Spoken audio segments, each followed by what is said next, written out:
Soon after he married, he leans back and the memory of his school days in Europe returns. A woman on a scooter with a friendly smile pulling over for him, though stopping up the road and waiting as he half-jogged to reach her.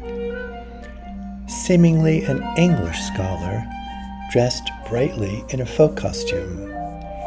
He still can hear her speech defect when she told him she was riding to Windther Fallth, and see her fling out her hand toward the passing yew trees, exclaiming, "Sherwood Foretht."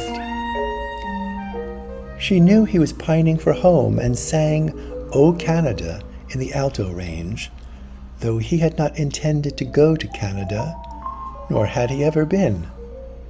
He was born and bred in Jefferson County, named after Thomas Jefferson. A great-grandfather had been a Thomist, if that wasn't merely family lore. But he said diplomatically, yes, he longed to see home again. It was just the truth. And perhaps they would meet.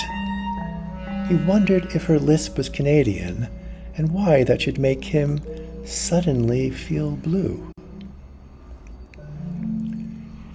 He dumps the cat from his lap and goes into the kitchen to pour himself a scotch, because what followed is uncomfortable. She stopped the bike at a roadside inn. Although newly married at the time, he felt excited to be with her. First on the road, holding her hips, now eating together as if on a date. He had been reluctant, but getting married didn't mean one stopped living, they said. The menus hadn't even arrived when she began to talk strangely, having difficulty forming words. She spit up on her napkin, then seemed to lose control of her body and tumbled sideways off the chair. She lay where she fell, on her side, and continued to puke on the carpet. He wiped her chin with his napkin, then pushed it under her cheek to absorb the flux. Her eyes were open, staring into space. He needed to have another napkin, and without looking up called for help.